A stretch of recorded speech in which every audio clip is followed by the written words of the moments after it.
আমি বলতে চাই 17টি বছর তোমার বাবার নাম করে বাংলাদেশের ভিতরে যেই হত্যাকাণ্ড চালিয়েছো, বাংলাদেশের মানুষদেরকে যেইভাবে জুলুম আর অত্যাচার আর শোষণ আর নির্যাতন করেছো, এর পাই পাই করে একটা একটা করে এই বাংলার জমিনে হিসাব দেওয়া হবে ইনশাআল্লাহ। বাংলার জমিনে যদি তোমার বাপের শেখ মুজিবুর রহমান সাহেবের 17 বছর পরে যদি তার হত্যার 53 বছর পরে যদি তার হত্যার বিচার হয়ে থাকে, এই জমিনে আল্লামা সাইদি রহমাতুল্লাহি আলাইহির হত্যার বিচার হবেই হবে, হবেই হবে, হবেই হবে ইনশাআল্লাহ। বাংলার জমিনে অবশ্যই আল্লামা সাইদি রহমাতুল্লাহি আলাইহির হত্যার বিচার হবে। তোমার বাবার হত্যার বিচার যদি 53 বছর পরে এই দেশে হয়ে থাকে, তাহলে আল্লামা সাইদি রহমাতুল্লাহ আলাইহির হত্যার বিচার এই বাংলার জমিনে হবে। আমরা কি আল্লামা সাইদি রহমাতুল্লাহ আলাইহির বিচার চাই কি চাই না? আরো জোরে বলেন, চাই কি চাই না? কারা কারা চান? হাত তুলে আল্লাহকে দেখান। আল্লাহ রাব্বুল আলামিন সবার হাতকে কবুল করেন, পড়েন আমিন। আরো জোরে বলেন আমিন। হাত নামান। আমরা চাই সুষ্ঠু একটি দেশ, সুন্দর একটি দেশ এই জাতিকে আমরা উপহার দিতে চাই ইনশাআল্লাহ। পরে আরো জোরে পড়েন ইনশাআল্লাহ। এই বাংলার জমিনের ভিতরে দুর্নীতি ভরে গেছে, ঠিক কিনা? চতুর্দিকে দুর্নীতি আছে না নাই? আরো জোরে বলেন, আছে না নাই? এই বাংলাদেশের সুন্দর কারুকার্যের নাম করে লক্ষ কোটি কোটি টাকা বিদেশের ভিতরে পাচার করা হয়েছে। সময় আসতেছে, সময় আসবে, আল্লামা সাইদি রহমাতুল্লাহ আলাইহি বলেছিলেন, সময় আসবে এমন ইন্দুরের গর্ত পাবা না পালাবার জন্য। চিল্লা করেন ঠিক কিনা? বাংলাদেশের ভিতরে বিচার হবে একটা একটা করে। কোরআনের রাজ শুধু কায়েম হোক, কোরআনের রাজ শুধু কায়েম হওয়া বাকি। কোরআনের রাজ যখন কায়েম হবে, প্রত্যেকটাকে ধরে আনা হবে আর একটা একটা করে বিচার করা হবে ইনশাআল্লাহ। এই রক্ত 2024-এ যেই রক্ত তোমরা ঝরিয়েছো, এটার বিচার অবশ্যই বাংলার জমিনে হবে। 53 বছর পরে যদি মুক্তিযুদ্ধের সাথে যারা বিরোধিতা করেছিল, তাদের যদি বিচার বাংলার জমিনে হয়ে থাকে, মনে রেখো ইনশাআল্লাহ 2024-এ প্রত্যেকটি রক্ত কণার ইঞ্চি ইঞ্চি জবাব বাংলার জমিনে তোমাদেরকে দিতেই হবে, দিতেই হবে, দিতেই হবে। চিল্লা করেন ঠিক কিনা?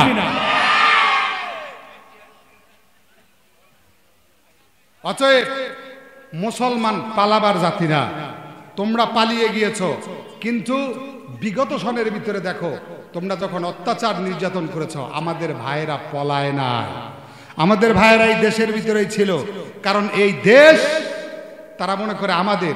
সত্যিকারের দেশপ্রেমিক যদি দেখতে চাও, কোরআনের আন্দোলন যারা করে তাদের দিকে তাকাও, দেখলেই বুঝতে পারবা শহীদ আবু সাঈদ কেমন করে তার বুকের ভিতরে এত সাহস আসে।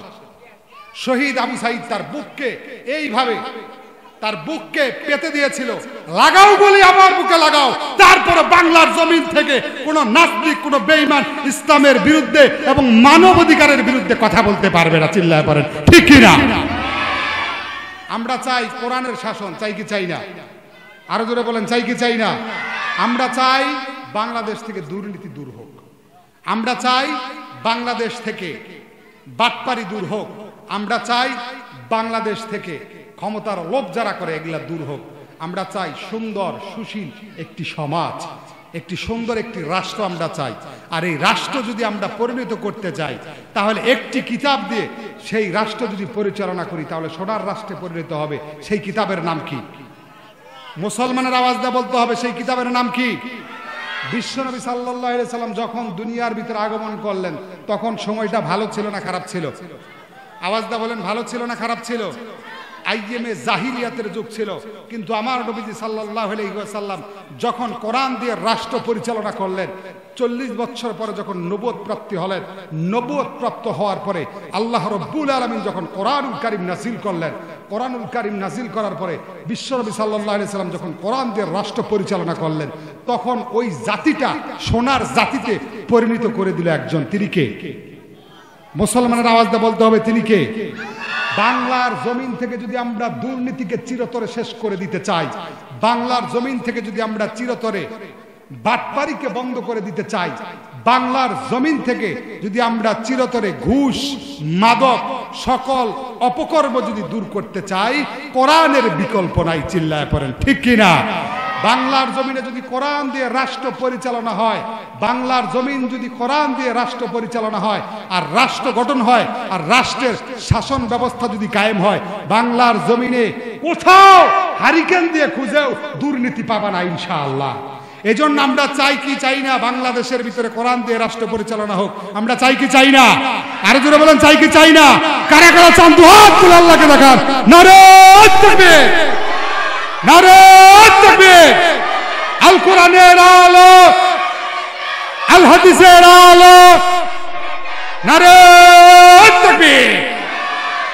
আল্লাহ রাব্বুল আলামিন আমাদের স্লোগানকে কবুল করুন, পড়েন আমিন। আল্লাহ রাব্বুল আলামিন আমাদের হাতকে কবুল করুন, পড়েন আমিন। হাত নামান। এজন্য আমরা চাই কোরআন দিয়ে রাষ্ট্র ব্যবস্থা কায়েম হবে ইনশাআল্লাহ। এবার আসেন, সময় যেহেতু সংকীর্ণ, আমরা সরাসরি আলোচনার ভিতরে প্রবেশ করি। আমি কোনো ভূমিকা ওঠানি নাই, বড় কোনো খুতবা ওঠানি নাই, কারণ সময় খুব সংকীর্ণ। এই সংকীর্ণ সময়ের ভিতরে অনেক বিশদ আলোচনা করতে হবে, এই জন্য এই মন মানসিকতা নিয়ে আমি এখানে বসেছি। আপনারা দোয়া করেন ভালো ভালো কথা আল্লাহ রব্বুল আলামিন যাতে আমি নালায়েকের জবান থেকে আল্লাহ রব্বুল আলামিন বের করে দেয়, পড়েন আমিন। আরো জোরে পড়েন আমিন। আজকে যেই সূরা সম্পর্কে আমরা কথা বলবো, সেই সূরার নাম হচ্ছে সূরাতুন নাবা। আওয়াজ দা বলতে হবে সেই সূরার নাম কি? আওয়াজ দা বলেন সবাই, সেই সূরার নাম কি? সূরাতুন নাবা। সূরাতুন নাবা শব্দের শাব্দিক অর্থ হচ্ছে মহাসংবাদ। আল্লাহু আকবার করেন। কিন্তু এটা রাত ৮টার সংবাদ না, এটা রাত 10টার সংবাদ না, এটা হচ্ছে মহাসংবাদ। কথাটি কার? আওয়াজ দা বলতে হবে কথাটি কার? আল্লাহ। আল্লাহ রাব্বুল আলামিন মহাসংবাদ নামে একটা সূরা দিলেন। আলহামদুলিল্লাহ, আমিও বাংলাদেশের বিভিন্ন সংবাদ পত্রিকার সাথে সংযুক্ত আছি লেখক ও কলামিস্ট হিসাবে। তো যাই হোক, এই সংবাদপত্রের নামে আল্লাহ রাব্বুল আলামিন সূরা দিলেন। আল্লাহ রাব্বুল আলামিন এই সংবাদপত্রের নামে সূরা দিয়ে কি জানান দিলেন? আজকে তো আমাদের ঘরে ঘরে মিডিয়া আছে না নাই? চায়ের স্টলে বের হওয়া যায় না, চায়ের স্টলের ভিতরে এত পরিমাণে রাজনীতির আলোচনা হয়, মনে হয় চায়ের স্টল না, চায়ের স্টল মনে হয় জীবন্ত একটা সংসদ ভবন। চিল্লা বলেন ঠিক কিনা?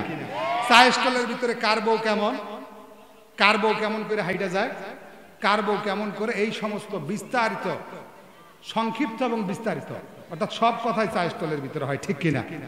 তো আল্লাহ রাব্বুল আলামিন কোরআনুল কারীমের ভিতরে একটা সূরা দিলেন মহাসংবাদ নামে। কোরআনুল কারীমের ভিতরে সূরা আছে 114টা। আওয়াজ দা বলেন সূরা আছে কয়টা? 114টা। তার ভিতরে 78 নাম্বার, ক্রমিক নাম্বার অনুযায়ী 78 নাম্বার সূরা সূরাতুন নাবা। কত নাম্বার সূরা? 78 নাম্বার সূরা সূরাতুন নাবা, যার অর্থ হচ্ছে মহা সংবাদ, দ্য অ্যানাউন্সমেন্ট, মহাসংবাদ, বিশাল সংবাদ। আল্লাহ রাব্বুল আলামিন কি সংবাদ দিলেন আসেন। আল্লাহ রাব্বুল আলামিন সূরাতুন নাবার ভিতরে সুন্দর করে বলে দেয়। আল্লাহ রাব্বুল আলামিন বলেন, আম্মা ইয়াতাসাআলুনা আনিন নাবাইল আযীম আল্লাযী হুম ফীহি মুখতালিফুন। চিৎকার দিয়ে পড়েন আল্লাহু আকবার। আরো জোরে পড়েন আল্লাহু আকবার। আল্লাহ রাব্বুল আলামিন সূরাতুন নাবার ভিতরে আল্লাহ রাব্বুল আলামিন বললেন, কোন দিবসকে নিয়ে তারা কানাঘুষা করছে, কোন দিবসকে নিয়ে তারা একজন আরেকজনের সাথে কথা বলছে, অথচ যেই দিবসটা ঘটবেই ঘটবে, এর ভিতরে কোনো ধরনের সন্দেহ নাই। কথাটি কার? আরো জোরে বলেন কথাটি কার? আল্লাহ রাব্বুল আলামিন বলেন, আম্মা ইয়াতাসাআলুন, কোন দিবসকে নিয়ে তারা কানাঘুষা করছে, কোন দিবসকে নিয়ে তারা জিজ্ঞাসাবাদ করছে। তারপর আল্লাহ বললেন, আনিন নাবাইল আযীম। আল্লাহ আযীম শব্দ দিয়েছেন, আযীম মানে বড়। আল্লাহু আকবার বলেন। আল্লাহ রাব্বুল আলামিন বলেন, এটা সেই দিবস, এটা সেই দিন যেই দিন বড় দিন। কে বলেছেন? আরো জোরে বলেন কে বলেছেন? কারণ হাসরের ময়দান এতটাই ভয়ঙ্কর হবে, হাসরের ময়দান এতটা বিভীষিকাময় অবস্থা হবে, এতটা কঠিন অবস্থা হবে, হাসরের ময়দানে কাউকে ছাড় দেওয়া হবে না। চিল্লা পড়েন ঠিক কিনা? দুনিয়ার ভিতরে কেউ যদি অপরাধ করে, নেতার ভাতিজা হওয়ার কারণে ছাড় পায় কি পায় না? আরো জোরে বলেন পায় কি পায় না? 17টা বছর এরকম হয় কি হয় নাই? আরো জোরে বলেন হয় কি হয় নাই? দোষ করেছে, দোষ করার পর তাদেরকে জেলখানায় নেওয়া হয় নাই, কারণ নেতার ভাতিজা, নেতার ভাই, এই নেতার গোষ্ঠীদেরকে হাসরের ময়দানে ধরা হবে। চিল্লা পড়েন ঠিক কিনা? একটা একটা করে বিচার করা হবে, সেই দিন কাউকে ছাড় দেওয়া হবে না। চিল্লা পড়েন ঠিক কি না? আল্লাহ রাব্বুল আলামিন বললেন আনিন নাবাইল আযীম, আল্লাহ বললেন মহাসংবাদ, মহাসংবাদ, বিশাল এক সংবাদের কথা বললেন। কেমন অবস্থা হবে হাসরের ময়দানে? একটা নেকির জন্য বান্দা দৌড়াবে, একটা নেকির জন্য বাবা তার ছেলের কাছে যাবে, ছেলে তার বাবার কাছে যাবে, কিন্তু লাভ হবে না। একটা নেকির জন্য মা তার সন্তানের কাছে যাবে, সন্তান তার মার কাছে যাবে, কিন্তু কোনো ফায়দা হবে না। একটা নেকির জন্য এত আদরের বিবির কাছে যাবে, বিবির কাছে গিয়েও লাভ হবে না। আবার বিবি যাবে স্বামীর কাছে, স্বামীর কাছে গিয়েও লাভ হবে না। এমন ভয়াবহ অবস্থা হবে সেই দিন, এত বিভীষিকাময় কঠিন অবস্থা হবে। এ ব্যাপারে আল্লাহ রব্বুল আলামিন কোরআনুল কারীমের বিভিন্ন জায়গার ভিতরে ইঙ্গিত দিয়েছেন। আবার রব্বুল আলামিন কোরআনুল কারীমের ভিতরে বিভিন্ন জায়গায় বলেছেন জাহান্নামীরা হাসরের ময়দানে বিভিন্ন বিষয় নিয়ে আফসোস করবে। জাহান্নামীরা কি বিষয় নিয়ে আফসোস করবে? আল্লাহ রব্বুল আলামিন সূরাতুন নাবার 40 নম্বর আয়াতের ভিতরে সুন্দর করে বলে দেয়। আল্লাহ রব্বুল আলামিন বলেন ইয়া লাইতানি কুনতু তুরাবা। চিৎকার দিয়ে পড়েন আল্লাহু আকবার। হয় না, আরো জোরে পড়েন আল্লাহু আকবার।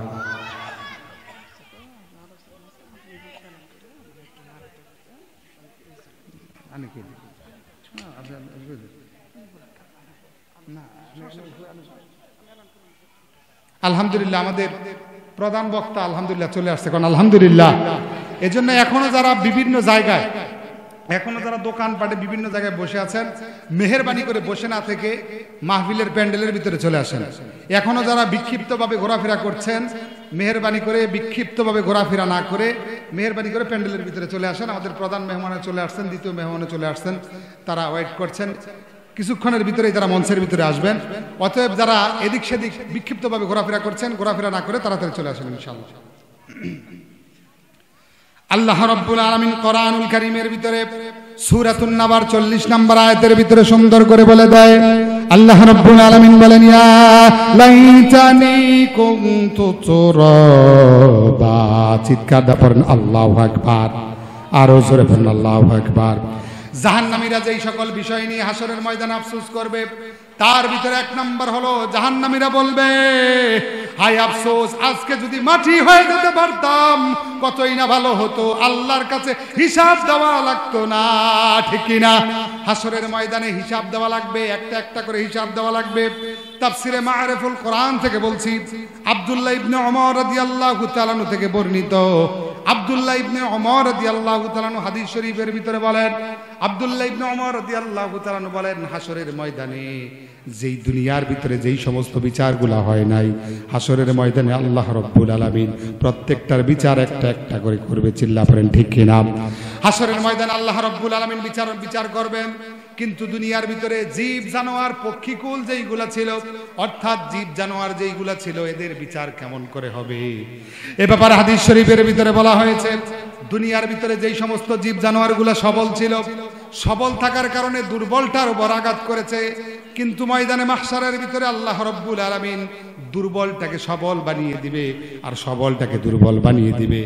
এইবার যখন আল্লাহ রাব্বুল আলামিন দুর্বলটাকে সবল বানিয়ে দিবে আর সবলটাকে দুর্বল বানিয়ে দিবে, আল্লাহ রাব্বুল আলামিন তখন বলবেন গুতাগুতি শুরু কর, মারামারি শুরু কর। মারামারি যখন শুরু করে দিবে, মারামারি করার পরে একটু পরে তারা ভ্যানিশ হয়ে যাবে। তখন আল্লাহ রাব্বুল আলামিন বলবেন সব মাটি হয়ে যাও, সাথে সাথে মাটি হয়ে যাবে। হাসরের ময়দানে জাহান্নামীরা যখন দেখবে এইভাবে তারা মাটি হয়ে যাচ্ছে, হাসরের ময়দানে জাহান্নামীরা তখন বলবে ইয়া লাইতানি কুনতু তুরাবা। চিৎকার দিয়ে পড়েন আল্লাহু আকবার। হাসরের ময়দানে তখন জাহান্নামীরা বলবে হায় আফসোস, আজকে যদি মাটি হয়ে যেতে পারতাম কতই না ভালো হতো, কতই না আরামদায়ক হতো। ঠিক কিনা? এই জন্য হাসরের ময়দানে জাহান্নামীরা এক নাম্বার আফসোস করবে মাটি হয়ে যাওয়ার। দুই নাম্বার জাহান্নামীরা যেই বিষয় নিয়ে আফসোস করবে সেটা হচ্ছে নেক কাজ করা। এ ব্যাপারে আল্লাহ রাব্বুল আলামিন সূরাতুল ফাজর 24 নম্বর আয়াতে আল্লাহ রাব্বুল আলামিন বলেন ইয়াকুলু ইয়া লাইতানি কদ্দামতু লিহায়াতি। আল্লাহ বলেন, আল্লাহ রাব্বুল আলামিন বলেন হাসরের ময়দানে জাহান্নামীরা বলবে কেন দুনিয়ার ভিতর থেকে আখিরাতের জন্য সামানা গুছিয়ে পাঠালাম না। কেন পাঠালাম না, কেন আমল করলাম না, কেন আমল করে আখিরাতের জন্য বরাদ্দ করলাম না? আমরা যে আমল করি এটা আখিরাতে যায় কি যায় না? আরো জোরে বলেন, যায় কি যায় না? আমরা যেই সমস্ত আমল করি এটা আখিরাতের ভিতরে যায়। তখন জাহান্নামীরা বলবে, হায় আফসোস, কেন আমরা আখিরাতের জন্য আমল করলাম না, কেন আমরা আমল করে আখিরাতের জন্য পাঠালাম না? আজকে যদি পাঠাতাম তাহলে জাহান্নামে যাওয়া লাগতো না। আজকে কেন পাঠালাম না, যার কারণে আজকে জাহান্নামের ভিতরে নিক্ষিপ্ত হলাম। এটা গেল 2 নাম্বার। 2 নাম্বার তারা আফসোস করবে, কেন নেক কাজ করলাম না। এবার আসেন 3য় নাম্বার। 3য় নাম্বার জাহান্নামীরা যে বিষয় নিয়ে আফসোস করবে, এটি এসেছে সূরাতুল হাক্কর 25 নম্বর আয়াতে। আল্লাহ রাব্বুল আলামিন সূরাতুল হাক্কর 25 নম্বর আয়াতের ভিতরে বলেন, ওয়া আম্মা মান উতিয়া কিতাবাহু বিশিমালি ফায়াকুলু ইয়া লাইতানি লাম উতা কিতাবিয়া। চিৎকার দিয়ে পড়ুন আল্লাহু আকবার, আর জোরে পড়ুন আল্লাহু আকবার। আল্লাহ রাব্বুল আলামিন সুন্দর করে কোরআনুল কারীমের সূরাতুল হাক্কর 25 নম্বর আয়াতের ভিতরে জানিয়ে দিলেন, হাসরের ময়দানে, ময়দানে মাহশারের ভিতরে জাহান্নামী বান্দা যারা হবে তারা কি নিয়ে আফসোস করবে শোনেন। আল্লাহ রাব্বুল আলামিন সুন্দর করে জানিয়ে দেয়, তারা আফসোস করবে আর আল্লাহর কাছে বলবে, হায় আফসোস, যদি আজকে আমাদের হাতে আমলনামাই না দেওয়া হতো। কেননা যাদেরকে আমলনামা ডান বাম হাতের ভিতরে যাদেরকে আমলনামা দেওয়া হবে, তাদেরকে যিনি জাহান্নামের ভিতরে নিক্ষিপ্ত করবেন তিনি কে? আরো জোরে বলেন, তিনি কে? পক্ষান্তরে যারা ডান হাতে আমলনামা পাবে তাদেরকে জান্নাত দিবেন কে? আরো জোরে বলেন, জান্নাত দিবেন কে? ওই দিন যারা ডান হাতে আমলনামা পাবে, ডান হাতে আমলনামা পাওয়ার পরে তারা পুরা হাসরের ময়দান দৌড়াতে থাকবে আর তারা বলতে থাকবে, এই যে দেখো ডান হাতে আমলনামা পেয়েছি, ডান হাতে আমলনামা পাওয়ার কারণে আজকে জান্নাতি হয়ে গেছি, সুবহানাল্লাহ। পক্ষান্তরে যারা বাম হাতে আমলনামা পাবে, বাম হাতে আমলনামা পাওয়ার কারণে, বাম হাতে আমলনামা পাওয়ার কারণে তাদের এমন অবস্থা হবে, বাম হাতে আমলনামা এমন কঠিন অবস্থার ভিতরে পাবে। সাধারণত ডান হাতে যারা আমলনামা পাবে তারা সামনে পাবে, কিন্তু যারা বাম হাতের ভিতরে আমলনামা পাবে, বাম হাতে আমলনামা দেওয়া হবে উল্টো করে, তাদের হাতকে পিঠের বুকের উপর দিয়ে ঢুকানো হবে, বুকের ভিতর দিয়ে ঢুকিয়ে বাম দিক থেকে বুকের ভিতর দিয়ে ঢুকিয়ে পিছনের দিকে বের করা হবে, পিছনের দিকে বের করার পর বাম হাতের ভিতরে আমলনামা দেওয়া হবে। এবার যখন তাদের হাতে বাম হাতে আমলনামা দেওয়া হবে, তারা আল্লাহর কাছে ফরিয়াদ করবে, রব্বুল আলামিন, তুমি আমাদেরকে কেমন আমলনামা দিলে এটা দেখতে পারলাম না। তারা বলবে, এইবার যখন তারা এই কথা বলবে, আল্লাহ রাব্বুল আলামিন এক ফেরেশতাকে অর্ডার করবেন, ও ফেরেশতা তার ঘাড়কে মটকিয়ে দাও। এবার তার ঘাড়কে মটকিয়ে দেওয়া হবে। ঘাড়কে মটকানোর পরে পিছনের দিকে তাকাবে, পিছনের দিকে তাকিয়ে যখন তার আমলনামা দেখবে, তখন ওই লোকটা বলবে, লা ইউগাদিরু সগীরাতাও ওয়ালা কাবীরা। এ কেমন আমলনামা দিলা যে আমলনামার ভিতরে ছোট কোনো জিনিসও বাদ পড়ে নাই, আবার বড় কোনো জিনিসও বাদ পড়ে নাই। আল্লাহু আকবার। ছোট কোনো জিনিসও বাদ পড়ে নাই, বড় কোনো জিনিসও বাদ পড়ে নাই। তার মানে ছোট আমল করলেও সেটাই লিপিবদ্ধ করেছেন কে? আরো জোরে বলেন, লিপিবদ্ধ করেছেন কে? আবার ছোট গুনাহ করলেও সেটাও লিপিবদ্ধ করেছেন কে? কারণ দুই কান্দে দুই ফেরেশতা আছে না নাই? কিরামান কাতিবিনা ইয়ালামুনা মা তাফআলুন। কিরামান এবং কাতিবিন উপাধি নামক দুইজন ফেরেশতা নিযুক্ত করেছেন কে? গলার আওয়াজ দিয়ে বলতে হবে, নিযুক্ত করেছেন কে? এই জন্য তারা বলবে, হায় আফসোস, যদি আজকে আমলনামাই না দেওয়া হতো। যেমন পরীক্ষায় যারা ফেল করে তারা চিন্তা করে, হায় আফসোস, যদি আজকে রেজাল্টই না দিত।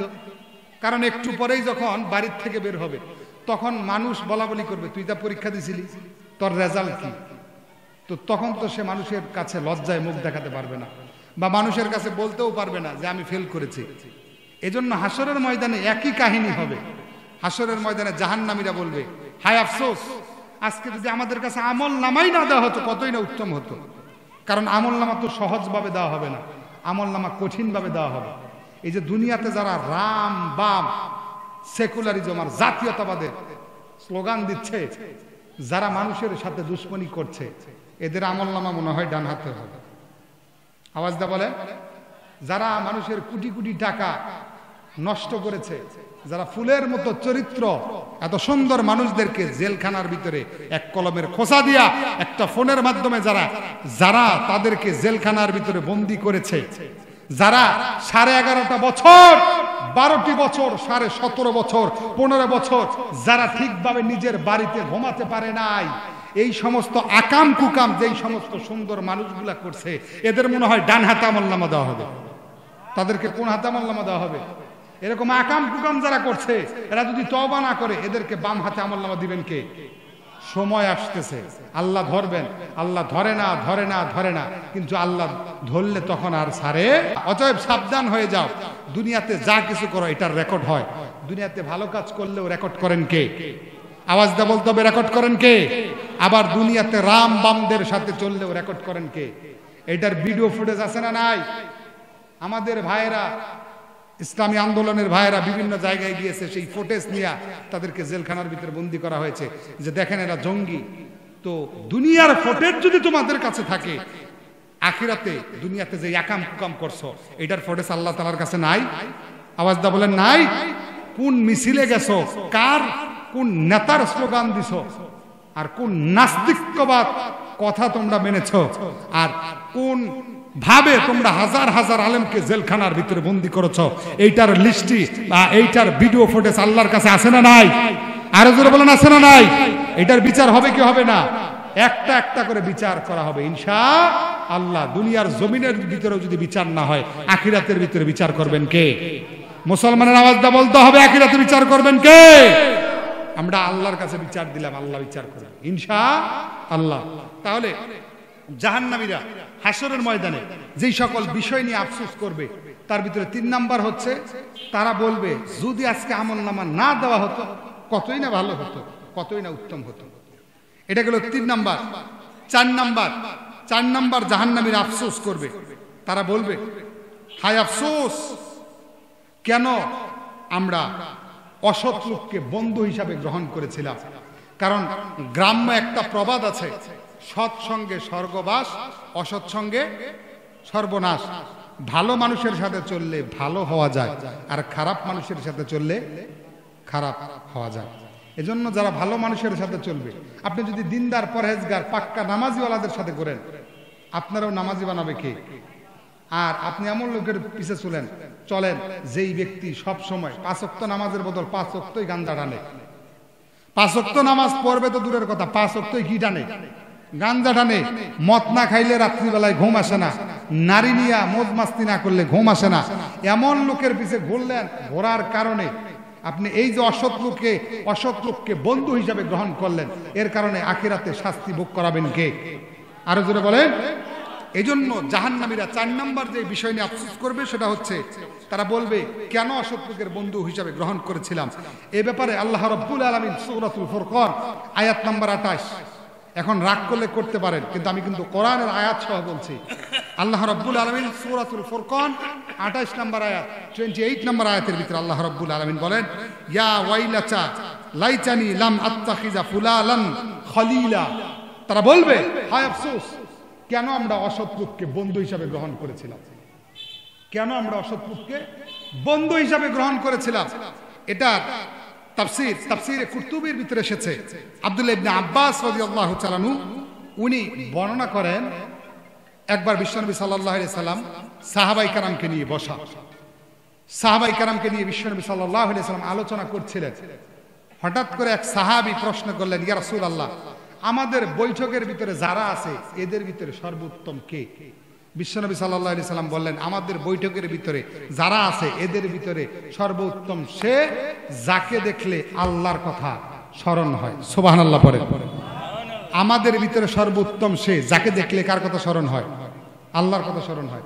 এখন এমন লোককে বন্ধু হিসাবে গ্রহণ করছেন যার দাড়ি ছাপ্পাং, টুপি জীবনেও দেয় না, মদ গাঞ্জা ইয়াবা যা আছে সব খায়। আচ্ছা, একে দেখলে আল্লাহর কথা স্মরণ হবে না শয়তানের কথা স্মরণ হবে? আওয়াজটা কয় না, আল্লাহর কথা স্মরণ হবে না শয়তানের কথা স্মরণ হবে? শয়তানের কথা স্মরণ হবে। এজন্য আল্লাহওয়ালা লোকদের সাথে মিশতে হবে। ওয়ার্ডার টিকার, আরো জোরে বলেন ওয়ার্ডার টিকার আল্লাহ। এটা গেল 4 নাম্বার। 5 নাম্বার, তারা যেই সকল বিষয় নিয়ে আফসোস করবে। আমি কিন্তু সূরাতুন নাবার আনিন নাবাইল আযীম এই শব্দের ভিতরে আছে। আনিন নাবাইল আযীম কতটা ভয়ঙ্কর হবে, কতটা ভয়ঙ্কর পরিস্থিতির শিকার মানুষ হবে, সেই কথার উদ্ধৃতি দিয়েই আমি এই সূরাগুলোর আয়াতগুলো আমি টানার জন্য চেষ্টা করছি। 5 নাম্বার, তারা যে বিষয় নিয়ে আফসোস করবে সেটা হচ্ছে কেন আমরা রাসূলের পথে চললাম না। রাসূলের পথে চলার জন্য হুকুম করেছেন কে? আরো জোরে বলেন কে? রাসূল আমাদের নেতা, আর কেউ নেতা হতে পারে? রাসূল আমাদের আদর্শ, আর কোন আদর্শ হতে পারে? রাসূলের বিরুদ্ধে কেউ যদি কথা বলে এদের ব্যাপারে জিরো টলারেন্স আছে না নাই? আরো জোরে বলেন আছে না নাই? রাসূলের বিরুদ্ধে কেউ যদি কথা বলে, রাসূলের বিরুদ্ধে কেউ যদি অবমাননা করে, রাসূলের বিরুদ্ধে কেউ যদি ব্লগে কোনো কুলাঙ্গার লেখালেখি করে, এদের ব্যাপারে আমাদের হুঙ্কার আর কঠিন হুঁশিয়ারি আছে না নাই? দরকার হলে রাসূলের মানকে দুনিয়ার বুকে টিকিয়ে রাখার জন্য প্রয়োজনে আমাদের জীবন দিয়ে হলেও রাসূলের মানকে আমরা টিকিয়ে রাখবো ইনশাআল্লাহ। আরো জোরে পড়েন ইনশাআল্লাহ। অবশ্যই আমরা রাসূলকে ভালোবাসি, আমাদের দিলের চাইতে, আমাদের জানের চাইতেও বেশি ইনশাআল্লাহ। আমরা রাসূলকে ভালোবাসি আমাদের বিবির চাইতেও বেশি, আমাদের ব্যবসার চাইতেও বেশি, এবং কি আমাদের নিজের চাইতেও বেশি। কারণ রাসূল সাল্লাল্লাহু আলাইহি ওয়াসাল্লাম বলেছেন, কেউ ওই পর্যন্ত মুমিন হতে পারবে না যতক্ষণ পর্যন্ত আমি নবীকে ভালো না বাসবে। রাসূলকে যারা না ভালোবাসবে ততক্ষণ পর্যন্ত প্রকৃত মুমিন হতে পারবে না। এজন্য 5 নম্বর হচ্ছে রাসূলের পথ অবলম্বন করা। তারা বলবে সূরাতুল ফুরকান 27 নম্বর আয়াত, আল্লাহ রাব্বুল আলামিন সুন্দর করে বলে দেয়, ইয়াকুলু ইয়া লাইতানি ইত্তাখাযতু মা'আর রাসূল সাবিলা। তারা বলবে হায় আফসোস, কেন আমরা রাসূলের পথে চললাম না, কেন আমরা রাসূলের পদাঙ্ক অনুসরণ করলাম না। এটা হলো 5 নম্বর। 6 নম্বর, আল্লাহ এবং রাসূলের কেন আনুগত্য করলাম না। এ ব্যাপারে সূরাতুল আহজাব 66 নম্বর আয়াতের ভিতরে আল্লাহ রাব্বুল আলামিন বলেন, আল্লাহ রাব্বুল আলামিন সূরাতুল আহজাব 66 নম্বর আয়াতের ভিতরে আল্লাহ রাব্বুল আলামিন সুন্দর করে জানিয়ে দেন, ইয়াউমা তুকাল্লাবু ওজুহুহুম ফিন্নার ইয়াকুলু ইয়া লাইতানা আতা'না আল্লাহ ওয়া আতা'নার রাসূলা। চিৎকার দিয়ে পড়েন আল্লাহু আকবার। আরো জোরে পড়েন আল্লাহু আকবার। হাসরের ময়দানে জাহান্নামীরা 6 নাম্বার যেই বিষয় নিয়ে আফসোস করবে, 6 নাম্বার যেই বিষয় নিয়ে তারা আফসোস করবে সেটা হলো জাহান্নামীরা বলবে, কেন আল্লাহ এবং রাসূলের আনুগত্য করলাম না। কেন রাসূল এবং আল্লাহর আনুগত্য করলাম না? কেননা আল্লাহ এবং রাসূলের আনুগত্য করার জন্য বলেছেন কে? আল্লাহ রাব্বুল আলামিন বলেন, কুল আতিউল্লাহ ওয়া আতিউর রাসূল। চিৎকার দিয়ে পড়েন আল্লাহু আকবার। আল্লাহ রাব্বুল আলামিন বলেন, নবী হে আপনি জানিয়ে দেন, ও প্রাণের হাবিব আমার, আপনি দুনিয়ার মানুষদেরকে জানিয়ে দেন, যারা ঈমানদার তাদেরকে আপনি জানিয়ে দেন তারা যেন আমি আল্লাহ এবং আপনি রাসূলকে অনুসরণ করে, আপনি রাসূলকেই অনুগত করে। সুবহানাল্লাহ। আবার রব্বুল আলামিন কোরআনুল কারীমের অন্যত্র আয়াতের ভিতরে সূরাতুল আলে ইমরানের ভিতরে আল্লাহ রব্বুল আলামিন বলেন, কুল ইন কুনতুম তুহিব্বুনাল্লাহ ফাত্তাবিউনি ইউহিব্বুকুমুল্লাহ ওয়া ইয়াগফির লাকুম যুনুবাকুম আল্লাহু গফুরুর রহিম। চিৎকার দিয়ে পড়েন আল্লাহু আকবার। আল্লাহ রাব্বুল আলামিন বলেন, ও নবী আপনি দুনিয়ার মানুষদেরকে জানিয়ে দেন, যারা আমি আল্লাহকে পেতে চায়, যারা আমি আল্লাহর সান্নিধ্য পেতে চায়, তারা যেন আপনি নবীকেই ভালোবাসে। সুবহানাল্লাহ পড়েন। অর্থাৎ আল্লাহ রাব্বুল আলামিন জানান দিলেন, আমি আল্লাহকে কেউ যদি পেতে চায়, আমি আল্লাহ পর্যন্ত কেউ যদি আসতে চায়, তাহলে আপনি নবীকে তারা যেন অনুসরণ করে। সুবহানাল্লাহ। এটা গেল 6 নাম্বার। 7 নাম্বার, হাসরের ময়দানে 7 নাম্বার যে বিষয় নিয়ে তারা আফসোস করবে সেটা হচ্ছে পৃথিবীতে ফিরে আসা। তারা আফসোস করবে, হায় আফসোস, আমরা যদি পৃথিবীতে আবার যাইতে পারতাম। এখন আপনাদের কাছে প্রশ্ন, পৃথিবীতে কি আল্লাহ কি আসতে দিবে? আরো জোরে বলেন, আসতে দিবে? আচ্ছা, হাসরের ময়দানে যদি ফেরেশতা করে কিছু ঘুষ টুস দেই, দিয়া যদি কই যে দুনিয়া মেলা আকাম কুকাম করছি, এখন তো জাহান্নামে আইতেছি, এখন ব্যাগ বাদ দিয়ে পৃথিবীতে আবার পাঠাও, আকাম কুকাম কিচ্ছু আর করবো না, সব ভালো কাজ করবো, মনে হয় ফেরেশতারা ঘুষ নিবে। আওয়াজ দেখো না, ঘুষ নিবে? আরো জোরে বলেন। না চেয়ারম্যানের মতো ঘুষ নিবে? চেয়ারম্যান সাহেবেরা, মেম্বার সাহেবেরা তলদা যেরকম ঘুষ নেই এরকম ঘুষ নিবে? কেউ ঘুষ নিবে না। ওই দিন বারবার বলার পরও কোনো ফায়দা হাসিল হবে না। তারা বলবে আল্লাহ দুনিয়াতে আবার পাঠাও, দুনিয়া মেলা কাম করছি, কিন্তু আল্লাহ এইবার কথা দিলাম আর জীবনে কোনোদিন গুনাহের কাজ করবো না। মসজিদ থেকে আর বাইরেই না, 5 ওয়াক্ত নামাজ মসজিদেই থাকবো, সবসময় শুধু মসজিদেই পড়ে থাকবো। কিন্তু বলেন তো ওই দিন কাউকে একটা বারের জন্য সুযোগ দেওয়া হবে? তারা কি বলবে? সূরা আনআম 27 নম্বর আয়াত আল্লাহ রাব্বুল আলামিন বলেন, ইয়া লাইতানা নুরিদ্দু ওয়ালা নুকাযযাবা বিআয়াতি রাব্বানা ওয়া নাকুনা মিনাল মুমিনিন। তারা বলবে হায় আফসোস, আল্লাহ দুনিয়াতে অনেক আকাম করছি, আল্লাহ গো দুনিয়াতে আবার একটু পাঠাও, আরেকবার সুযোগ দাও। কিন্তু কোন সুযোগ সেই দিন দেওয়া হবে না। এটা হলো 7 নাম্বার। 8 নাম্বার, জাহান্নামীরা যে বিষয় নিয়ে আফসোস করবে হাসরের ময়দানে, সেটা হচ্ছে শয়তান থেকে দূরে থাকা। তারা বলবে দুনিয়াতে কেন শয়তানের সাথে দেখা হয়েছে? এই শয়তানের সাথে দেখা হয়েছে বিদায় এত গুনার কাজ করছি। শয়তান মনের ভিতরে ওয়াসওয়াসা দিছে, আর ওয়াসওয়াসা দেওয়ার কারণে এত ফুলের মতো সুন্দর চরিত্রের এত সুন্দর মানুষ আল্লামা মামুনুল হক সাহেব, এত সুন্দর মানুষ তার জেলখানার ভিতরে ভরেছে। চিল্লা পড়েন ঠিক কি না? এত ফুলের মতো সুন্দর চেহারাদার আল্লামা আমির হামজা, তাকে জেলখানার ভিতরে ঢুকিয়েছি। হাজারো হাজার ওলামায়ে কেরামকে জেলখানার ভিতরে ঢুকিয়েছি, আর তাদেরকে রিমান্ড জারি করে দিয়েছি, রিমান্ড পাস করে দিয়েছি। কিন্তু টেনশনের দরকার নাই, তাদেরকে রিমান্ডে নিয়েছো, তাদেরকে আয়না ঘরের ভিতরে নিয়েছো। সময় এসেছে তোমরাও আয়না ঘরের ভিতরে যাবা। চিল্লায় পড়েন ঠিক কি না? যায় নাই? আয়না ঘরের ভিতরে যায় নাই?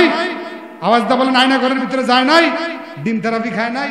এখন বলে আমি তো এগুলা ছিলাম না, আমি তো বিশ্ববিদ্যালয়ে লেখাপড়া করছি, আমি তো বিজ্ঞানী ছিলাম, আমি তো এই ছিলাম, আমি তো সেই ছিলাম। কিন্তু যখন ইসলামের বিরুদ্ধে কথা বলেছো তখন তোমার হচ্ছিল না? ইসলামের বিপক্ষে যখন কথা বলেছো, যখন বলেছো বাংলার সংবিধান থেকে বিসমিল্লাহ থাকবে না, সেই দিন তোমার ডিগ্রি কই ছিল? চিল্লায় পড়েন ঠিক কি না? ইসলামের বিপক্ষে কথা বলতে তুমি তো মিয়া একটা বারের জন্য ভাবো নাই। তুমি বলেছো 2023 সালের মতো, 2013 সালের মতো আবার শাপলা চত্বরের মতো সবাইকে শেষ করে দিব। তখন তুমি বুঝা শুনা কথা বলো নাই? তখন তুমি বোঝো নাই যে শুধু জোয়ার একবার আসে না, জোয়ারের সাথেও ভাটা আসে। চিল্লায় পড়েন ঠিক কি না? আরো জোরে বলেন ঠিক কি না? হাজার হাজার ওলামায়ে কেরামকে বন্দী করা হয়েছে।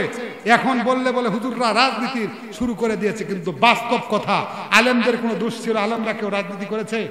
আরো জোরে বলেন রাজনীতি করেছে। কিন্তু আলেমরা হক কথা বলার কারণে তাদের জেলখানার ভিতরে বন্দী করেছে। তাদের কি দোষ ছিল?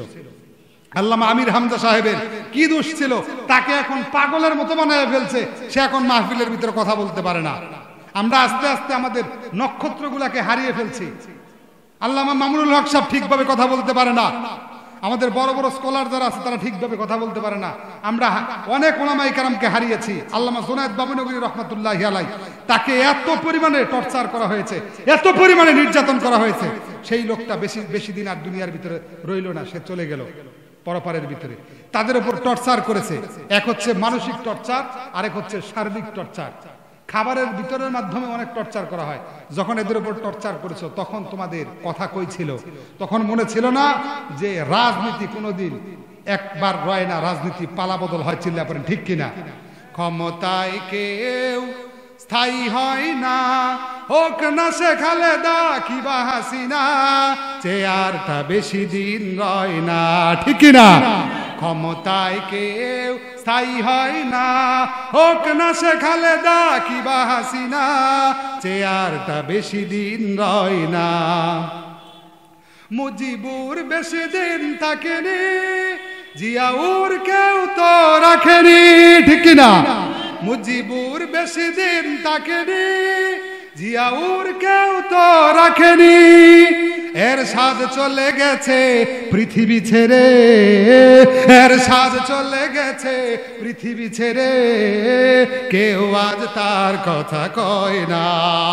ক্ষমতায় কেউ স্থায়ী হয় না, হোক না সে খালেদা কিবা হাসিনা, চেয়ারটা বেশি দিন রয় না। ঠিক কিনা? আমি শ্রদ্ধার সাথেই বলছি, কেউ কিন্তু থাকবে না এখানে। আবার খালেদা জিয়ার নাম বললাম বিলা অনেকে আবার রাগ করতে পারেন, কিন্তু কেউ থাকবে না, খালেদা জিয়াও থাকবে না, শেখ হাসিনাও থাকবে না, আমাদের আমিরে জামাতও থাকবে না, কেউ থাকবে না। দুনিয়াতে কেউ থাকবে? এই চেয়ারটা কি কারো স্থায়ী? কেউ থাকবে না এই চেয়ারের ভিতরে। অতএব ক্ষমতার দাপট কখনো দেখানো যাবে না, কারণ ক্ষমতার দাপট দেখিয়েছিল নমরুদ, চিল্লা পড়েন ঠিক কিনা? ক্ষমতার দাপট দেখিয়েছিল ফেরাউন, ক্ষমতার দাপট দেখিয়েছিল আবু জেহেল, কিন্তু তারা আজ পৃথিবীর ভিতরে আছে? আওয়াজ দা বলেন আছে? কেউ দুনিয়ার ভিতরে থাকতে পারবে না, আপনিও থাকতে পারবেন না, আমিও থাকতে পারবো না। অতএব সবাইকে চলে যেতে হবে। অতএব ক্ষমতার বাহাদুরি করে লাভ নাই। আসুন আমরা রাষ্ট্রকে সংস্কার করি, এই জাতিকে আমরা সুশীল সুন্দর একটি সমাজ, দুর্নীতিমুক্ত একটি সমাজ উপহার দেই। তবে এই জাতি আমাদের জন্য যা করেছে 2024 সালে যে রক্ত ঝরিয়েছে, তাদের রক্তের প্রতিদান উঠবে। আমরা যদি মানুষকে সুশীল সমাজ দেই, সুশীল রাষ্ট্র দেই, দুর্নীতিমুক্ত একটি বাংলাদেশ যদি উপহার দেই, তাহলে এই যে হাজার হাজার মানুষ, হাজার হাজার আমার ছাত্র ভাইয়েরা রক্ত ঝরিয়েছে, এইটার দাম তখনই উঠবে, ঠিক কিনা? এই জন্য আমরা সবাই কাঁধে কাঁধ মিলে একসাথে কাজ করব ইনশাআল্লাহ। পড়েন, আরো জোরে পড়েন ইনশাআল্লাহ। তাহলে 8 নাম্বার জাহান্নামীরা যেই বিষয়ে আফসোস করবে সেটা হচ্ছে শয়তান থেকে দূরে থাকা। কি থেকে দূরে থাকা? শয়তান থেকে দূরে থাকা। তারা বলবে হায় আফসোস, দুনিয়ার ময়দানে, দুনিয়ার ভিতরে যদি শয়তানের সাথে সাক্ষাৎই না হতো কতই না ভালো হতো। তাহলে আমি বলতেছিলাম আনিন নাবাইল আজিম, এই আজিম শব্দের ব্যাখ্যা করতেছিলাম। আজিম মানে বড়, আজিম মানে বিশাল, আজিম মানে মহৎ। বলেছেন কে? আরো জোরে বলেন, বলেছেন কে? তাহলে আল্লাহ রাব্বুল আলামিন সূরাতুন নাবার ভিতরে আল্লাহ বললেন আম্মা ইয়াতাসাআলুন, কোন বিষয় নিয়ে তারা কানাঘোষা করছে? আনিন নাবাইল আজিম, এটা হচ্ছে মহাসংবাদ। বলেছেন কে? আওয়াজ দা বলেন, বলেছেন কে? আল্লাহ। তারপর আল্লাহ বলছেন আল্লাযীহুম ফীহি মুখতালিফুন, আল্লাহ বলছেন এটা নিয়ে তারা কানাঘোষা করছে, অথচ এটা অবশ্যই ঘটবেই ঘটবে, এর ভিতরে কোনো প্রকারের সন্দেহ, আরো জোরে বলেন সন্দেহ নাই। কিয়ামত ঘটবে, এর ভিতরে কোনো সন্দেহ আছে? আরো জোরে বলেন সন্দেহ আছে? কিয়ামত যে ঘটবে এর ভিতরে কোনো সন্দেহ নাই, কোনো সংশয় নাই। কিয়ামত হবে বিভীষিকাময় কঠিন অবস্থা, ভয়াবহ অবস্থা হবে। সেই দিন মানুষগুলা চিৎকার আর চেঁচামেচি করবে আর কান্না জুড়ে দিবে, কিন্তু কান্দাও কোনো লাভ হবে না, কারণ সেই দিন বিচারক হবেন কে? আরো জোরে বলেন, বিচারক হবেন কে? আল্লাহ রাব্বুল আলামিন হাসরের ময়দানের ভিতরে 7 শ্রেণীর লোককে আরশের নিচে স্থান দিবে। তার ভিতরে এক শ্রেণীর লোক হলো দুনিয়ার ভিতরে যারা সুন্দরভাবে রাষ্ট্র পরিচালনা করবে, অর্থাৎ ইমামুল আদেল, সুন্দরভাবে যারা রাষ্ট্র পরিচালনা করবে, সুন্দরভাবে সুশীলভাবে দুনিয়ার জমিনে যারা রাষ্ট্র পরিচালনা করবে, ঠিকঠাক ভাবে যারা রাষ্ট্র পরিচালনা করবে, সুন্দরভাবে রাষ্ট্র পরিচালনা করার কারণে আল্লাহ রাব্বুল আলামিন তাদেরকে আরশের নিচে স্থান দিয়ে দিবে। সুবহানাল্লাহ পড়েন। আবার আল্লাহ রাব্বুল আলামিন হাসরের ময়দানে তাদেরকে স্থান দিবে। আল্লাহ রাব্বুল আলামিন কঠিন কিয়ামতের ময়দানে, কঠিন মুহূর্তের ভিতরে আল্লাহ রাব্বুল আলামিন ওই সমস্ত বান্দাকে, ওই সমস্ত বান্দাদেরকে আরশের নিচে স্থান দিবে যারা দুনিয়ার ভিতরে সবসময় মসজিদের সাথে সম্পর্ক করেছে, অর্থাৎ যখনই আজান হয়েছে তখনই মসজিদে গিয়েছে। এই সমস্ত বান্দাদেরকে আরশের নিচে যিনি স্থান দিয়ে দিবেন, গলার আওয়াজ বড় করে বলেন তিনি কে? আরো জোরে বলেন তিনি কে? আল্লাহ রাব্বুল আলামিন আবার কিছু শ্রেণীর লোককে আরশের নিচে স্থান দিবে। আল্লাহ রাব্বুল আলামিন কিছু শ্রেণীর লোককে স্থান দিবে।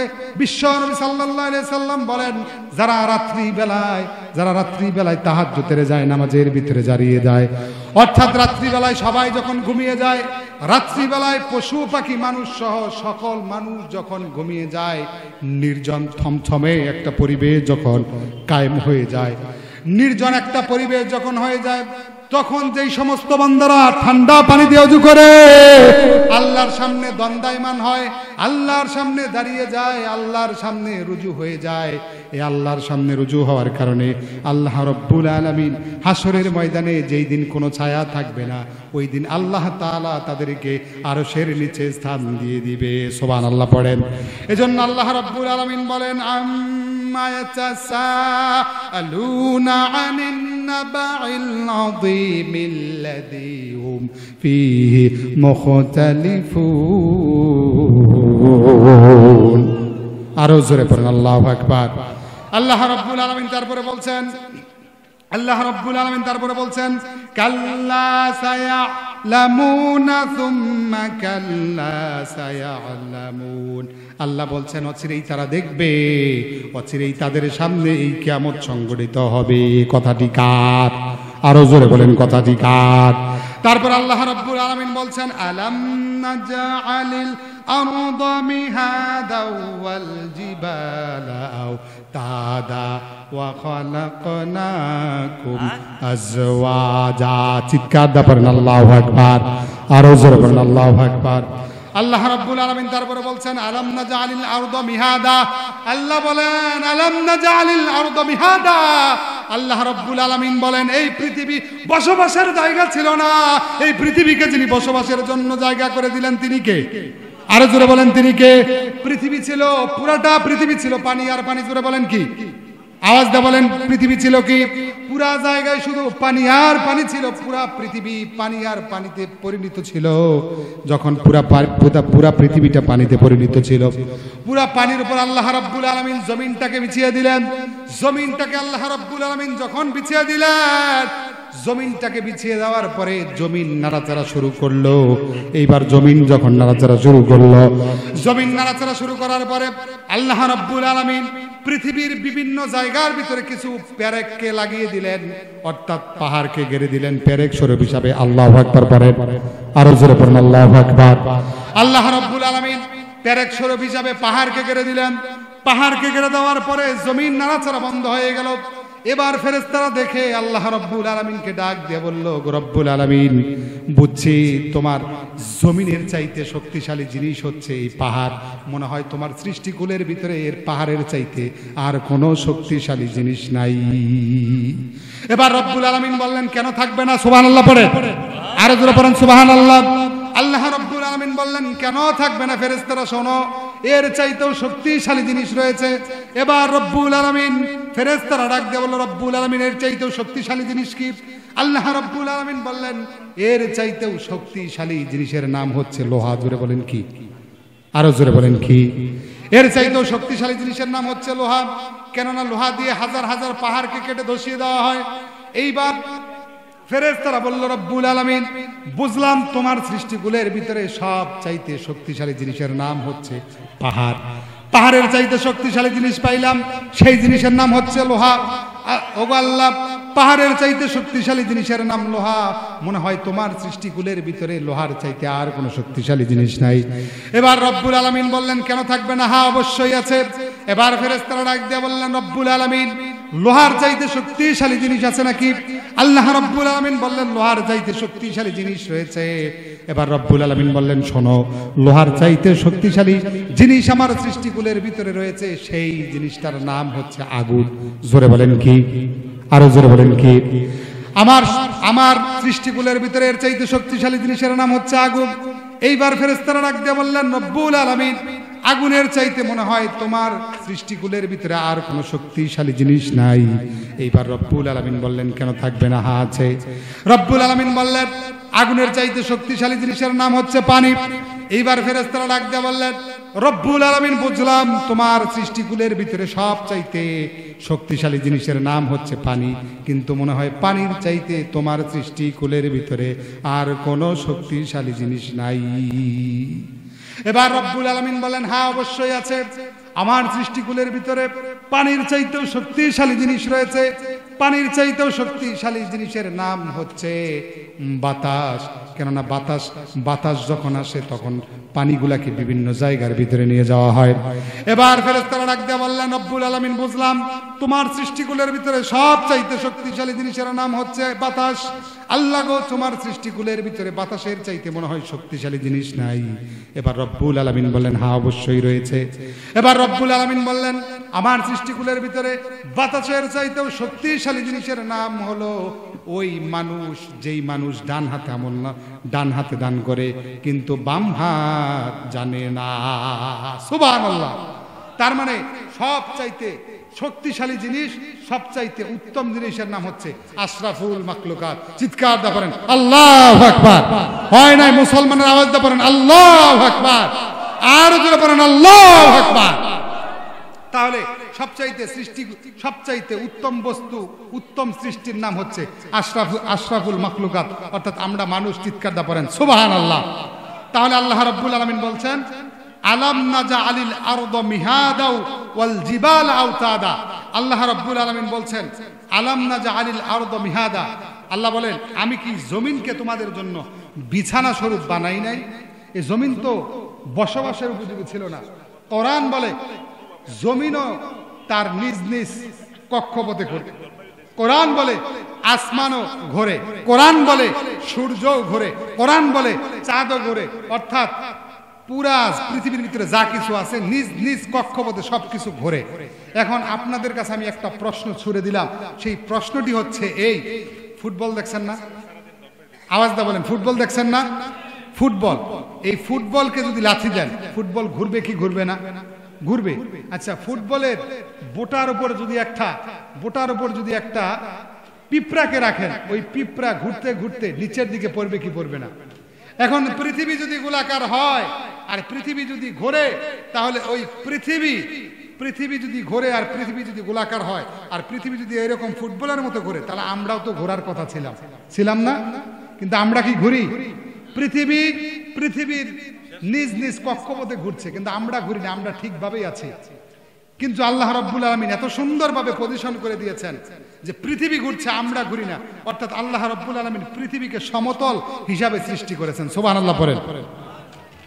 আল্লাহ রাব্বুল আলামিন সূরাতুল মুলকের ভিতরে বলছেন হুয়াল্লাযী জাআলা লাকুমুল আরদা যালুলাম ফামশু ফী মানাকিবিহা ওয়া কুলু মির রিজকিহি ওয়া ইলাইহিন নুশুর। আরো জোরে পড়েন আল্লাহু আকবার। আল্লাহ রাব্বুল আলামিন সূরাতুল মুলকের ভিতরে বলেন ওয়াল্লাযী জাআলা লাকুমুল আরদা যালুলান ফামশু ফী মানাকিবিহা ওয়া কুলু মির রিজকিহি ওয়া ইলাইহিন নুশুর। আল্লাহু আকবার। আল্লাহ রাব্বুল আলামিন বলেন বান্দারে আমি পৃথিবীকে সুগম করেছি, পৃথিবীকে সাফ সেরিকেন্ড করেছি, পৃথিবীকে সমতল করেছি, যাতে করে পৃথিবীর বুকে তোমরা ঠিকঠাক ভাবে চলতে পারো আর এই পৃথিবী থেকে তোমরা যাতে রিজিক আহরণ করতে পারো। কারণ রিজিক দেন কে? আরো জোরে বলেন, রিজিক দেন কে?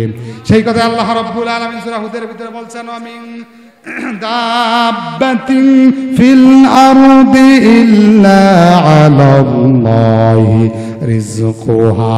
চিৎকার দিয়ে বলেন আল্লাহু আকবার। আমিন বলেন দুনিয়ার ভিতরে এমন কোন বিচরণশীল প্রাণী নাই যেই বিচরণশীল প্রাণীর খাবারের ব্যবস্থা আমি আল্লাহ তাআলা করি না। আল্লাহু আকবার। অর্থাৎ দুনিয়ার ভিতরে যত বিচরণশীল প্রাণী রয়েছে, দুনিয়ার ভিতরে যত প্রাণী রয়েছে, যত মাখলুকাত রয়েছে, সকল মাখলুকাতের রিজিক যিনি দেয় মুসলমানের আওয়াজ দিয়ে বলেন তিনি কে? আরো জোরে বলেন তিনি কে? সেই কথা আল্লাহ বলছেন ওয়াল্লাযী জাআলা লাকুমুল আরদা যালুলান ফামশু ফী মানাকিবিহা ওয়া কুলু মির রিজকি ওয়া ইলাইহিন নুশুর। আল্লাহ বলেন পৃথিবীকে আমি সমতল করেছি। আল্লাহু আকবার। পৃথিবীকে আল্লাহ সাবসেরিকেন্ট করেছেন, সমতল করেছেন, পৃথিবীর ভিতরে যাতে সহজভাবে আমরা ঘোরাফেরা করতে পারি এবং এর থেকে যাতে আমরা রিজিক আহরণ করতে পারি। সুবহানাল্লাহ পড়েন। আরো জোরে পড়েন সুবহানাল্লাহ। এজন্য আল্লাহ রাব্বুল আলামিন বলছেন আলাম নাজআলিল আরদা মিহাদা। আমি কি পৃথিবীকে সমতল করি নাই? আমি কি পৃথিবীকে তোমাদের জন্য বসবাসের জন্য উপযোগী করি নাই? অর্থাৎ এই পৃথিবী বসবাসের উপযোগী ছিল না, বসবাসের উপযোগী যিনি করেছেন তিনি কে? আরো জোরে বলেন তিনি কে? তারপর আল্লাহ বলছেন ওয়াল জিবালা আওতাদা। জিবাল শব্দের অর্থ জাবাল থেকে জিবাল। জাবাল শব্দের অর্থ হচ্ছে পর্বত। জাবাল শব্দের অর্থ কি? পর্বত। যেমন জাবালে তুর, জাবালে নূর, আছে না নাই? আরো জোরে বলেন আছে না নাই? জাবাল শব্দের অর্থ হচ্ছে পর্বত, পাহাড়। আল্লাহ বলছেন ওয়াল জিবালা আওতাদা, বহুবচন শব্দ আল্লাহ ইউজ করলেন। আল্লাহ বললেন আমি আল্লাহ রাব্বুল আলামিন পৃথিবীর বুকে বুকে বিভিন্ন জায়গায় পাহাড়কে পেরেক স্বরূপ হিসাবে দিয়েছি। সুবহানাল্লাহ পড়েন। তারপর আল্লাহ বলছেন ওয়া খালাকনাকুম আজওয়াজা। আমি তৈরি করেছি জোড়ায় জোড়ায়। আল্লাহ রাব্বুল আলামিন কিসে তৈরি করেছেন? জোড়ায় জোড়ায়। প্রত্যেকটারই জোড়া আছে না নাই? মানুষের জোড়া আছে না নাই? আরো জোড়া বলেন মানুষের জোড়া আছে না নাই? প্রত্যেকটা জীব জন্তুর জোড়া আছে। ছাগলের জোড়া আছে, কুকুরের জোড়া আছে, ভেড়ার জোড়া আছে, বকরির জোড়া আছে, প্রত্যেকটা জিনিসের জোড়া আছে। এই জোড়ায় জোড়ায় সৃষ্টি করেছেন কে? আরো জোড়া বলেন, জোড়ায় জোড়ায় সৃষ্টি করেছেন কে? এই কথা আল্লাহ বলছেন, ওয়া খলাকনাকুম আজওয়াজা। তারপর আল্লাহ রাব্বুল আলামিন বলছেন, ওয়া জাআলনা নাওমাকুম সুবাতা। তারপর আল্লাহ রাব্বুল আলামিন বলেছেন, আমি তোমাদের জন্য রাতকে দিয়েছি বিশ্রামের জন্য। সুবহানাল্লাহ পড়েন। রাতকে দিয়েছেন, দিনকে দিয়েছেন। দিন রাত কার সৃষ্টি? রাত না থাকলে দিনের কোনো মর্যাদা বোঝা যেত? আরো জোরে বলেন, বোঝা যেত? আবার দিন না থাকলে রাতের কোনো মর্যাদা বোঝা যেত? এজন্য আল্লাহ রাব্বুল আলামিন রাতকে দিয়েছেন বিশ্রাম স্বরূপ হিসাবে, যাতে আমরা দুনিয়ার বুকে বিশ্রাম করতে পারি। সারাদিন কাজ করব, কর্ম করব, কাজকর্ম করার পরে রাত্রিবেলায় যাতে আমরা সুন্দর একটি আরামের ঘুম পেতে পারি, আরামের একটা ঘুম দিতে পারি। এই জন্য আল্লাহ রাব্বুল আলামিন রাতকে বিশ্রাম স্বরূপ হিসেবে আল্লাহ রাব্বুল আলামিন দিয়েছেন। চিৎকার দা পড়েন সুবহানাল্লাহ, আরো জোরে পড়েন সুবহানাল্লাহ। তারপর আল্লাহ রাব্বুল আলামিন বলছেন, যেহেতু হুজুর চলে আসছে ছেড়ে দেব, ওয়া জাআলনাল লাইলা লিবাসা, আবরণ করেছি রাতকে এবং আমি বানিয়েছি। আল্লাহ রাব্বুল আলামিন রাতকে নিস্তব্ধ নিজুম বানিয়েছে। যেমন দুনিয়াতে যখন চলাফেরা করেন তখন হাউকাউ কাউ কাউ আছে না নাই, গাড়ির শব্দ, এই সেই শব্দ, বিভিন্ন রকমের শব্দ, কিন্তু রাত্রিবেলায় নিস্তব্ধ হয় কি হয় না? আরো জোরে বলেন, হয় কি হয় না? রাত্রিবেলায় নিস্তব্ধ হয়ে যায়, নিজুম একটা পরিবেশ হয়ে যায়। এই নিজুম পরিবেশ তৈরি করেছেন কে? আরো জোরে বলেন, তৈরি করেছেন কে? এজন্য আসুন সূরাতুন নাবা থেকে আমরা যতটুকু বুঝতে পারলাম সংক্ষিপ্ত ব্যাখ্যায়, আল্লাহ রাব্বুল আলামিন সূরাতুন নাবার ভিতরে এই মেসেজ দিচ্ছেন।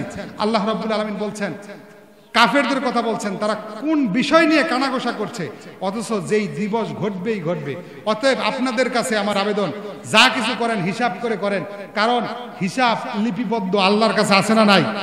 আরো জোরে বলেন, আছে না নাই? কোনো কিছুই বাড়াবাড়ি ভালো না। দুনিয়াতে হয়তো বা বিচার হবে না, কিন্তু আখিরাতের ভিতরে বিচার হবে কি হবে না? আল্লাহ রাব্বুল আলামিন আমাদেরকে বুঝবার মতো, মানবার মতো তৌফিক দান করুন। আমরা পড়ে আমিন। আরো জোরে পড়েন আমিন।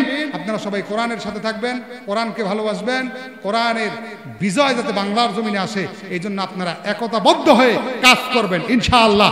আল্লাহ রাব্বুল আলামিন আমাদেরকে সবাইকে কবুল করুন, আমিন।